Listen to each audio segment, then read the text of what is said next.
तीर्थनगरी पुष्कर में चल रही 21 अप्रैल से 27 अप्रैल तक की भागवत कथा का आज समापन हो गया।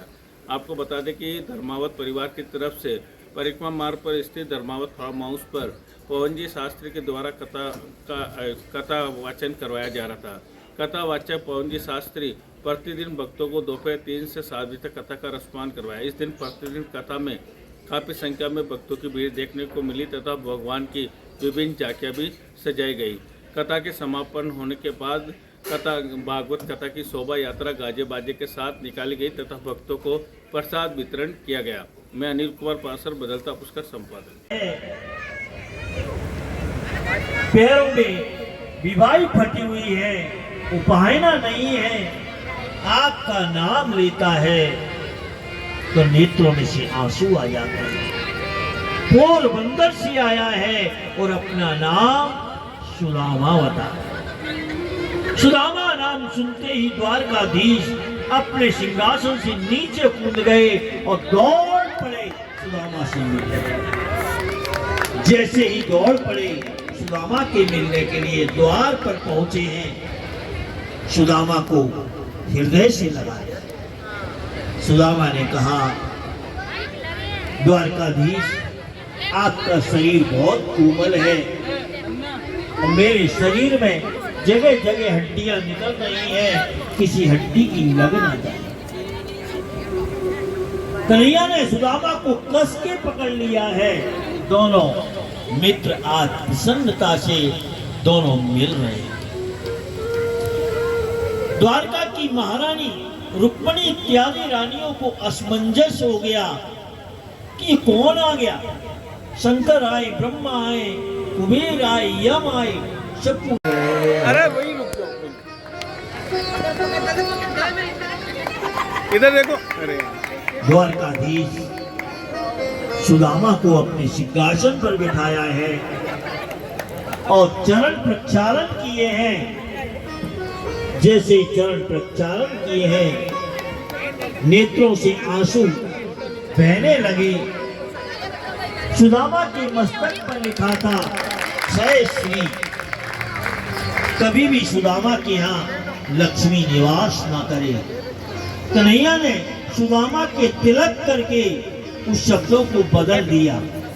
जय श्री को उल्टा कर दिया यक्षश्री। कुबेर की लक्ष्मी सुदामा तेरी यहाँ निवास है।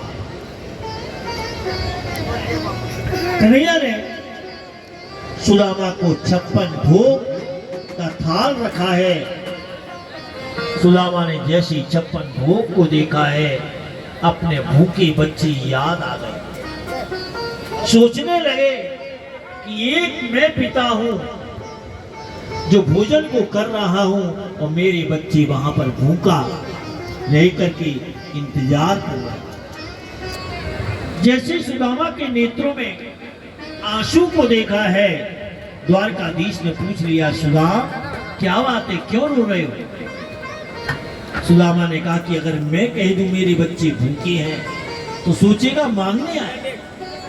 तुरंत कहा, ना भाई, मेरे को अपनी गुरु माँ की याद आ गई, क्योंकि गुरु माँ जब हमें भोजन परोसती थी तो कितने प्रेम से कराया।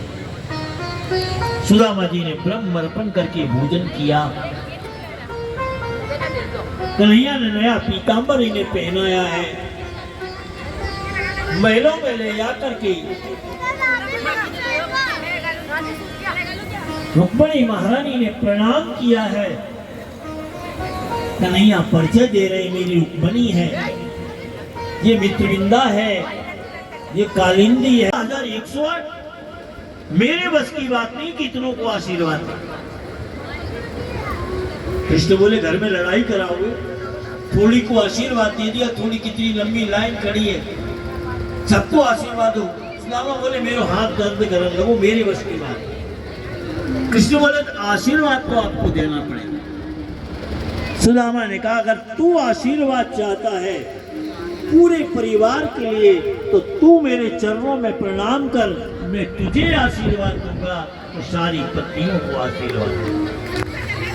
यह वही कह सकता है जिसका तप बल श्रेष्ठ हो। द्वारकाधीश ने तुरंत सुदामा के चरणों में साष्टांग दंडवत प्रणाम किया। सुदामा ने आशीर्वाद दिया, धनवान, पुत्रवान, आयुष्मान भव शुभ। आशीर्वाद लेकर के सुदामा जी बेटे कन्हैया ने पूछा, सुदामा